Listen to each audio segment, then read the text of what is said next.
এমন কি কারণ আছে যার জন্য 90% ট্রেডার ট্রেডিংয়ে টাকা হারায়? আসলে তারা সবাই বারবার একই ভুল করে, যদিও তারা জানে যে ভুলটা কোথায় হচ্ছে। আপনি যদি এই পয়েন্টগুলো মনোযোগ দিয়ে বুঝে নেন, তাহলে আপনিও সেই 10% লোকেদের মধ্যে হতে পারবেন যারা টাকা রোজগার করে। শেষ পয়েন্টটা মিস করবেন না যদি আপনি একজন প্রো ট্রেডার হতে চান। বেশিরভাগ নতুন ট্রেডার কেন টাকা হারায়? আপনি যদি মার্কেটে নতুন হন, তাহলে আপনিও কোথাও না কোথাও ট্রেডিংয়ের ভিডিও দেখে অথবা আপনার কোনো বন্ধু আপনাকে ট্রেডিং সম্পর্কে বড় স্বপ্ন দেখিয়েছে। এবার আপনি ওভারকনফিডেন্ট হয়ে কোনো জ্ঞান ছাড়াই ট্রেডিংয়ে ঝাঁপিয়ে পড়লেন। আপনি আপনার ডিম্যাট অ্যাকাউন্টে ৫, ০ বা ১০,০০০ টাকা ঢাললেন এবং সবুজ আর লাল ক্যান্ডেল দেখে টাকা লাগিয়ে এই ৫ অক্টোবর ১,০০০ টাকা উড়িয়ে দিলেন। এখন এখান থেকেই আপনার ট্রেডিং শেখার গল্প শুরু হয়। প্রথমে আপনি কোনো ভিডিও বা কোর্স কিনে শেখার চেষ্টা করেন এবং কোর্স বিক্রেতা আপনাকে বলে যে এই কোর্স করে আপনি প্রো ট্রেডার হয়ে যাবেন। কিন্তু তাতেও কোনো কাজ হয় না। এবার সোশ্যাল মিডিয়ায় হঠাৎ আপনার চোখে এমন একটি ভিডিও পড়ে যেখানে আপনি ইন্ডিকেটরের জাদু শিখতে পারেন। তখন আপনার ভেতর থেকে আওয়াজ আসে, এটা তো খুব সহজ। এরপর আপনি আবার ইন্ডিকেটরের জাদু দেখার জন্য ৫ অক্টোবর ১,০০০ টাকা লস করে বসেন। তখন আপনার মনে এমন একটা ইচ্ছা জাগে যে কোনো একটা খুঁজে বের করতে হবে যা দিয়ে লাভ করা যায়। তখন আপনি পৌঁছান সিগন্যাল প্রোভাইডারের কাছে। আপনি ক্যাপিটালের ব্যবস্থা করে সিগন্যালের মাধ্যমে ১-২ দিন লাভ করেন। কিন্তু তার পরের দিনই নিজের পুরো ক্যাপিটাল উড়িয়ে দেবেন, কারণ আপনি লস কাটতে জানেন না বা আপনার রিস্ক ম্যানেজমেন্ট সম্পর্কে কোনো ধারণাই নেই। কারণ আপনি এখনও বিগিনারদের মানসিকতা নিয়ে অন্যের ভরসায় ট্রেড করছেন। আপনি কোনো পরিশ্রম না করেই প্রো ট্রেডার হতে চান। এই কারণেই আপনাকে শুরুতে একটি বড় লসের সম্মুখীন হতে হয়, যা আপনার মানসিকতাকে শুরুতেই নষ্ট করে দেয়। কারণ ট্রেডিং টাকা রোজগারের খেলা নয়, টাকা বাঁচানোর খেলা।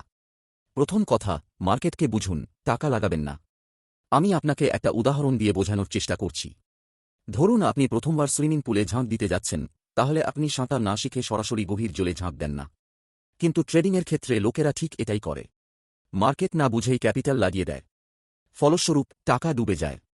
তাই আমার প্রথম পরামর্শ হল, কমপক্ষে ১৫ থেকে ৩০ দিন শুধু মার্কেট দেখুন। প্রাইস অ্যাকশন কিভাবে কাজ করে, লিকুইডিটি সোয়াপ কিভাবে হয়, স্মার্ট মানি কিভাবে ফাঁদে ফেলে, পভক গ্যাপ কি, ক্যান্ডেলস্টিক প্যাটার্ন এবং চার্ট প্যাটার্ন কি, সাপোর্ট ও রেজিস্ট্যান্স কিভাবে চিহ্নিত করতে হয়, রিস্ক ম্যানেজমেন্ট কিভাবে করতে হয়, এগুলো শিখুন। আমি বিশেষভাবে বলতে চাই, আজকের দিনে খবর বা নিউজ খুব জরুরি হয়ে গেছে স্টক মার্কেট বা ট্রেডিংয়ের জন্য। তাই যেদিন আপনি ট্রেড করবেন, সেদিন আগে খবর দেখে নিন যে দুনিয়ায় কি চলছে, বিশেষ করে অন্যান্য দেশের সাথে ভারতের সম্পর্ক কেমন। কোনো খবরের কারণে মার্কেটে নেতিবাচক প্রভাব পড়ছে কিনা, এটা জানা এখন খুব জরুরি। এরপর মার্কেটের টাইম সাইকোলজি বুঝুন। যখন মার্কেট সকাল ৯:৩০ খোলে, তখন ভোলাটিলিটি অনেক বেশি থাকে। তাই আপনি যদি বিগিনার হন, তাহলে সকাল ১০টার পরেই মার্কেটে প্রবেশ করা সঠিক হবে। আপনি যদি বিগিনার হন, তাহলে শুরুতে ৫ অক্টোবর ১,০০০-এর বেশি ক্যাপিটাল ব্যবহার করবেন না, কারণ ৮০% বিগিনার প্রথম ২ মাসেই তাদের সব টাকা হারিয়ে ফেলে। আপনাকে আপনার এই ৫ অক্টোবর ১,০০০ টাকার ক্যাপিটালকে একটি লার্নিং ফি হিসেবে ধরতে হবে। ধরুন আপনি যদি ১ মাসও এই ক্যাপিটাল নিয়ে মার্কেটে টিকে থাকতে পারেন, তাহলে বুঝবেন আপনি সঠিক পথে এগোচ্ছেন। কারণ অনেক ট্রেডার একদিনেই তাদের পুরো ক্যাপিটাল শেষ করে ফেলে। তখন তাদের জন্য আবার ক্যাপিটালের ব্যবস্থা করা কঠিন হয়ে যায়। আপনি আপনার ক্যাপিটাল যত বেশি দিন চালাতে পারবেন, আপনার রিস্ক ম্যানেজমেন্ট তত উন্নত হবে। আর মার্কেটে আপনি যত বেশি দিন টিকে থাকবেন, তত দ্রুত শিখবেন এবং একদিন আপনি একজন লাভজনক ট্রেডার হয়ে উঠবেন। তাই যতটা সম্ভব নিজের ক্যাপিটাল বাঁচিয়ে রাখুন, যাতে আপনি মার্কেটে টিকে থাকতে পারেন। একটাই স্ট্র্যাটেজি বারবার টেস্ট করুন। ধরুন আপনি একটা স্ট্র্যাটেজি শিখলেন যে আপনি শুধু ব্রেকআউট বা ব্রেকডাউনেই ট্রেড করবেন। এবার আপনি এই স্ট্র্যাটেজি ৫০ বার পরীক্ষা করলেন, যার মধ্যে ৩০ বার লাভ হল এবং ২০ বার লস হল। তার মানে হল, আপনি তখনও ১০টি ট্রেডে লাভে আছেন। এবার ভাবুন, যদি আপনি একটি স্ট্র্যাটেজি নিয়ম মেনে প্রতিদিন ব্যবহার করেন, তাহলে আপনাকে লাভ করা থেকে কেউ আটকাতে পারবে না। কিন্তু কিছু বিগিনার ট্রেডার কি করে? ১-২ বার ট্রেড করে একবার লস হলেই বলে স্ট্র্যাটেজিটাই বেকার, আর তারপর ইউটিউবে নতুন স্ট্র্যাটেজি খুঁজতে শুরু করে। কিন্তু স্মার্ট ট্রেডাররা কি করে? তারা একটাই স্ট্র্যাটেজি ৫০ বার, ১০০ বার ব্যাকটেস্ট করে। তারা এটা জিজ্ঞাসা করে না যে এটা কাজ করে কিনা। তারা জিজ্ঞাসা করে এই স্ট্র্যাটেজি কখন কাজ করে, কখন ফেল করে, আর আমি এটাকে কিভাবে আরও উন্নত করতে পারি। প্রত্যেকবার নতুন স্ট্র্যাটেজির পেছনে সময় নষ্ট করার চেয়ে ভালো হল একটা স্ট্র্যাটেজিকে এতটাই ভালোভাবে জানুন যেন সেটা আপনার বন্ধু হয়ে যায় এবং তার প্রতিটি পদক্ষেপ আপনার জানা থাকে। আপনি যদি বারবার নতুন স্ট্র্যাটেজি চেষ্টা করেন, তাহলে আপনার সময়ও নষ্ট হবে এবং লসও বেশি হবে। কারণ প্রত্যেকবার নতুন স্ট্র্যাটেজি আপনাকে বড় লস দিতে পারে। তাই যদি আপনি একটি স্ট্র্যাটেজিতেই দক্ষ হয়ে ওঠেন, তাহলে লসও কম হবে এবং আপনি দ্রুত লাভজনক ট্রেডার হতে পারবেন। বিগিনারদের জন্য সবচেয়ে ফাঁদ। আপনি যদি বিগিনার হন, তাহলে আমার কথা মন দিয়ে শুনুন। ট্রেডিংয়ে আপনি টাকার জন্য হারেন না, নিজের ভুলের জন্য হারেন।